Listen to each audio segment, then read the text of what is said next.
Hi, Hamish Conway here, and welcome to TACOS Tuesday. This is episode 62, and with me is Sebastian Hargraves. Welcome, Seb. Thanks for having me back. That's good. I missed you on the last one.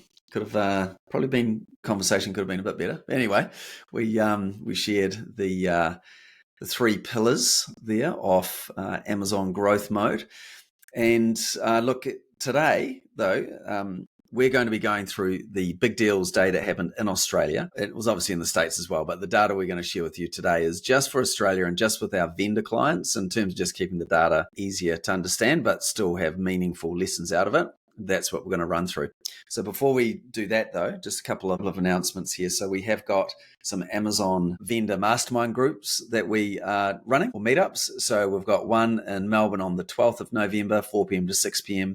at the work club, and also the following day in Sydney on the 13th of November, 4 p.m. to 6 p.m. at the work club, Barangaroo. And if you want to find out more about that, if you go to our homepage, gosellglobal.com, and then scroll down, and you'll see the events there, and just click into there, you have more details. But these events, fantastic. The last round we had really good crews in Melbourne and Sydney, lots of learning going on, and a great way to just grow your education around Amazon, but also get a new perspective about what is possible and about what others are doing. And it's awesome doing these events. We love it. And if it fits for you, then we'll love to see you there. And then also from another point of view, we are recruiting at the moment for an advertising director. Job is on Seek, but also if you just reply to Seb here at Sebastian at GoSell Global, if you are interested in that, that would be great. All right, but here we go. At TACOS Tuesday, the podcast here, we aim to give you the best Amazon ads tactics and strategies. And so today we're going to dig into what we notice. I'm going to share my screen in a moment. If you're just listening, that's fine. There's not a lot of data on here. We've just got some talking points. This might be a little bit quicker than some of the other podcasts here. So tune in to get these key highlights and how you can apply them as we even roll into the Black Friday deals window coming up, but even to keep in mind for next year and around these other deal events and how you can be playing them and the upside of doing it properly. All right. Let's dive in, shall we, Seb? Tell me, what were your, just as I'm bringing this up though, tell me what, at a high level, what did you notice about this year's big deal days in Australia? Any kind of standouts just at a high level? I think that the same thing with all deal days seems to be the thing that rewards sellers the most, and it is having the fundamentals in place, having your deals and making sure they're showing, having the right amount of inventory, and all of those basic things really do make some of the biggest impact. Right. Yeah. So preparation, pretty much preparation and the foundations to really leverage it. So, okay. Well, look, let's jump in and have a look at some of this data and some of the talking points. So tell us here, what are we noticing? Maybe even just rattle off some of the key numbers there, and then we'll get into the key insights.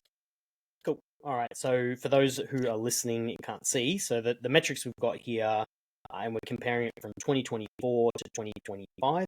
A few things to note is that one thing to note is that it was a 7-day event this year versus a 6-day event last year. But the key metrics we have are total sales, so revenue. We've got units sold. We've got ASP, which is average selling price. We have ad sales, ad spend, ROAS, views, conversion rate, and our total advertising cost of sale, or TACOS, the metrics there. So some of the things that kind of stood out, or some of the metrics that are worth noting, is revenue was up by 45% year on year. Units were down by 17% year on year. And the average selling price, or kind of the makeup of the units that were being sold were up by 74% year on year. So the average selling price last year was $21.96 versus this year was $38.33, which is quite a big jump in the average selling price. Okay. Ad sales were up 182%. And ad spend was up 123%. Those are probably the two biggest increases, but ad sales were up more than the ad spend piece, which is why we had an improved ROAS. And talking about ROAS was up by 25% in percentage terms, and it was up from 7.36% in 2024 up to 9.27% in 2025. Views were up by 21%. conversion rate up by 5%, and our total advertising cost of sale was actually up by 56%, coming from 2.69% in last year up to 4.21% this year. Okay, good. So quite a few numbers there, and Yes. some people might have photographic memories and remember that there. But let's dive into some of the key insights that we want to take away from this data here. Yeah. So if we start at the top, obviously you guys have got this on a recording, so you can slow down what I said there. But we'll start at the top, which is the revenue numbers. And the revenue units and average selling price kind of all go together, those three metrics. And so revenue was up even though units were down and the average selling price was up. So from that conclusion, and this is something that we've long held belief, higher priced products, people are not on Amazon to buy a $10 product that is on sale for $8. Yeah. They're not there to buy that kind of product. They're there to buy a product that is truly on deal. And that's indicated by the data that we're looking at here. So high average selling price products benefit significantly from these deal events. And why that's important to know is because sometimes these are events where higher priced products that struggle generally through the year have an opportunity to shine and then continue to shine after the event when it's impossible to compete against those lower margin products in general. Yes, that's a really interesting takeaway. That so as you're planning for deal events and you want to get, you're looking at which products should you put in there, then one of the ways to look at it is to go, right, what are some higher priced products here that we can really start to move, get some momentum, and what will represent a real deal in absolute dollar terms. So I like that. Good. All right. What's next? So probably just touching on this, it's further down on the key insights there, but there's a section we mentioned about BSR, which stands for best seller rank. So basically it's a number Amazon give you based on the category. Number one is the best, as in position one, as in the best you can be within that category, and then goes down to thousands basically. So one of the things to note on with a higher priced product is generally higher priced products have a hard time having a very high, like getting close to number one as the bestseller rank because of their price point. So using events like this to have deals, what we saw with this event, even now, right? Like today, at the time of this recording, it's the 24th of October. So it's been the event's been over for a little while, and we're seeing that the bestseller rank on these higher price products is now at a new high. Higher baseline. A higher baseline, that's right. Yeah. And that will carry them through. We don't know for how long, but it'll carry them through for a significant amount through Q4. That's the flywheel effect of Amazon and using something that's notoriously not a good thing, which is your higher price point, kind of to your advantage to help you maximize it through people. Yeah, and that's being on page one is so critical, right? For Amazon sales and organically. Obviously, you get there via paid, but if you're there organically, that makes a huge difference. And even just before this, as we're looking at some of the ranking data that was quite choppy on some of those higher priced products when you had it in there, and this is like 10 days after the event, I think it is, isn't it? As we're doing this, if it finished on the 14th, looking at my calendar, I think so. And it's got this new higher baseline, which means organically it's higher place, and which will lead to more free sales, and perfect timing with a month to go leading into the Black Friday Cyber Monday, and in some cases it could just be a seasonal product from like weather seasonal product. In other cases it's seasonal in terms of gifting. This particular big deals event for many brands who have this seasonality aspect to it is a really important play to set yourself up to really have a strong Q4. Yeah, so I think if people recall one of our other episodes, I think we did this where we talked about how much of the revenue comes from the two events. Which is, it's like 40% comes off the total of the year comes from quarter four. Yeah, from these two events. Yeah, so you can kind of use them as a heavy leverage point for sure. Yeah. Okay. Good. Yeah. So that's looking at the bestseller rank, and actually, I guess just while we're kind of on that point, you've got a good ranking, but then you want to have the stock to back that up. You don't want to be selling through and then you're out of stock after the event. Otherwise, you lose that effect that you've got there. So that's an important aspect as well, because you can't sell what you don't have in stock. Yeah, absolutely. Super critical if you're tight on margin with your deals as well. So if you're tight on margin and you're using the event as not to make money. You literally use, because if you're not normally high price products, they're not repeat type products. They're a one-time purchase. So, in that instance, the main reason that you're giving away that margin is because of that flywheel effect. So that's the most important thing for you. Now, if you stock out, you just lost all of that momentum that you built, paid for. That you paid for, exactly. Yeah, exactly. So it's very critical that if you are going to do this kind of strategy, only do it on stuff that you know you can stock for longer. Yeah.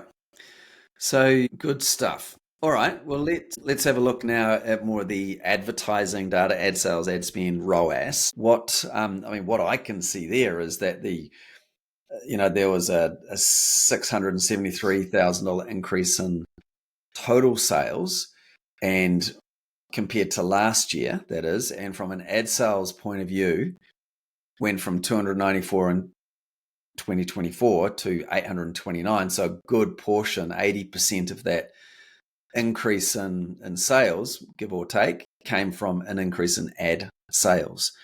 So, what would you put that down to? Probably just you doing a better job. Yeah. Running it.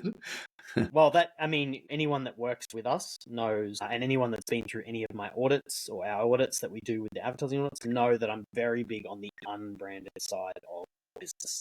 It's the way that you drive true incrementality, as in top line revenue. And so most of the time our ad spend is very focused on the unbranded side. And just for anyone who doesn't know what that means, basically when people come on Amazon, they search for something, they either are searching for like a term, or they're searching for a term where it's got the brand name in it. So for example, Nike shoes would be a brand search because the term Nike in there. And so we're very focused on the unbranded side, which we think drives the most incrementality on the top line revenue. So that part of it is because of the way that we set up our advertising. But the other part is the kind of getting back to that point about price point, right? Like we're driving ads through products that don't rank very well organically because of their price point, and they've got a good deal on at the moment. And so ads is giving them the visibility they need that they otherwise wouldn't have got without that. Whereas those lower price products, like if you have a $10 product and you're a very well-known brand, you might be in organic position 1. And it doesn't really make the same impact to advertise that in the number 1 ad placement as it does for a product that's say $400 and is on the bottom of page 2. When you get that product visibility, it's a much bigger impact. Yeah. Okay. And so, and given that increase in ad sales, there's also where you allocate that ad spend. So brands actually leaning into investing more in ads this year, but with the allocation going towards those products with good deals and that would normally high price with really good deals and the deal badge as well. How much difference does the deal badge make? It's a good question. The deal badge, or them displaying the deal badge, as in like the Prime deal badge. Yeah, we know that that's super important from a conversion rate point of view. And so generally we're not pushing ad spend behind things that don't have it. You can have a recommended retail with a slash through price. So it'll show like recommended retail slash through and then a new price. Even if you put that product and it was a better deal and you put the exact same product with the Prime badge one would perform better, even though the one with the lower price is actually a better deal. It's just something about that visual, seeing the deal badge that just triggers the mind to be like, that's a true deal versus the one that actually could technically be cheaper. Yeah. Actually, just a quick side question on that. I remember Prime Day in July there was a lot of problems across the board, US, Australia, off the badges not showing and having to go flat out to fix them. How was that for this big deals event? Was that a lot smoother? Yeah, it was definitely better. Yeah, it was. Yeah. Yeah. So there were still problems. It's mostly the confusion around how the deals work than anything else. It is the lowest price in the last 30 days. And if you're the type of business that is in a lot of retail, it's very hard for you to control all of the pieces 30 days before the event happens, which then, and Amazon price matches, we know that, which then creates drama for you. Yeah. And it's hard for you to, hold the puppet strings, so to speak, that you get the deal value. So really your options there are to co-fund more, which could get you the deal. But, again, it depends on, what the markets are like, etc. Yeah, yeah. Good. Okay. So the ROAS 9.27 up over 7.36 last year. So I know ROAS is not our most important number, but it's an interesting one to look at nonetheless, and that certainly represents a money well spent in terms of driving sales. Yeah, I think two metrics here that are really interesting: ROAS being up and conversion rate being up, and you'll see that views are up also by 23,000, 20% increase. That doesn't happen, as in views don't go up and conversion rate go up. If views go up, almost always your conversion rate will go down, and that's just because the influx of traffic, you find that your conversion rate gets down. So actually, from an average point of view, when we're looking at it, the conversion rate was pretty good, because generally that's not what happens. Normally, an increase in views means a decrease in conversion rate. Yeah.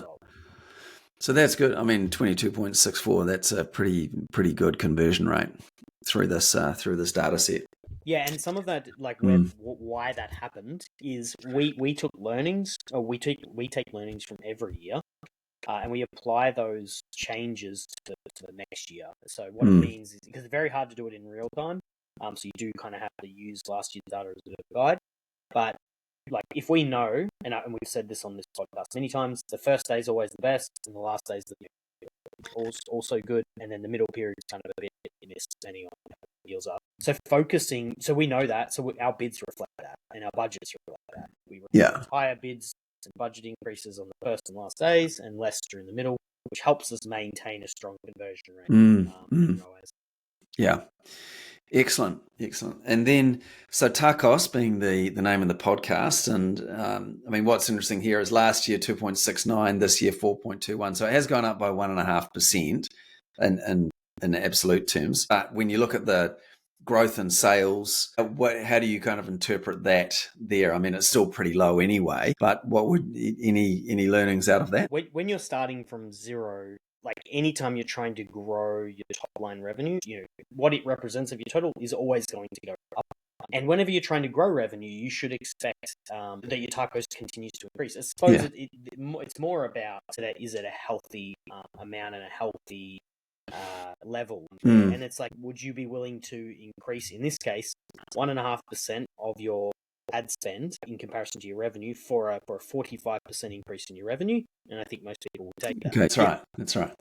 So it does depend a little bit, obviously, and we've spoken about this before. There's no one TACOS that rules them all. It's different for all brands. Some can afford a higher representation and some can't. But in a perfect world, it wouldn't go up, it would go down. But it's like, that's not how it works. You've got to put fuel in to get more revenue out. And yeah. Excellent. Okay. So any final comments on 2025 Big Deals Day? And keeping in mind, this is, Amazon Australia only and only vendor side. Any last words? One thing that's been popping up quite a bit for me lately is, we kind of touched a bit on it, and how do I maintain my TACOS level and continue to grow my top line revenue? And I suppose that's something that we've been thinking about a lot more.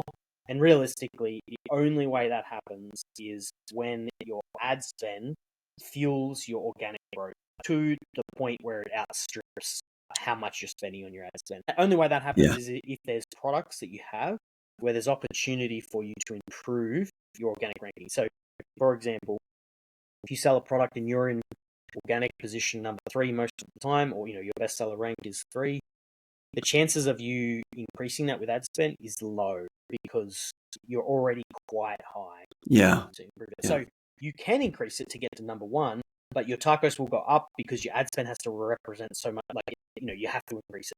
But if you're in position 20, you still have a decent conversion rate, a good product, all of those sort of things. Ad spends in those circumstances, there's an opportunity where it's like the ad spend investment is low and the potential for organic growth is high, and that's where you can get a trade-off where, and sometimes actually your TACOS goes down and your revenue goes up. So that's like the holy grail of the situation. But to find them, you do need to have a look to find them. Yeah, that's interesting, right? Yeah, and again, this is just doing the work, getting granular, and just being commercially smart about what you're trying to achieve here to play into the Amazon algorithm and what it takes to win. on Amazon. So, and where you're actually going to get that growth. So, yeah, I like it. And these events give you an opportunity to move the needle on those high priced products that might not be ranking as well. So, which we touched on. Excellent. Oh well. Well, look, very good. Thanks, Seb. That actually ended up taking a little longer than we thought it might, but it's still really interesting to reflect on these events. And we're fortunate to be in a position where we've got a significant amount of meaningful data that we can draw upon to have lessons and that we can then share with you. Yeah, wonderful. So we are, by the time this comes out, it's going to be the last week in October. So yeah, we're getting right to the pointy end of the year. So we'll be back next week with another episode of TACOS Tuesday, and with what is going to be adding as much value as we can. And I've got an interview coming up with some people as well, which will be interesting to add into the mix. So brilliant. Thanks, Seb. Getting ready for Black Friday. Black Friday. I know. Let's all go. And remember, if you're still if you're in Sydney or Melbourne, so Melbourne the 12th of November, 4 p.m. to 6 p.m. Sydney, the 13th of November. It'll be wonderful to see you there, and that'll be good. All right. Thanks, everyone. Appreciate it. Cheers.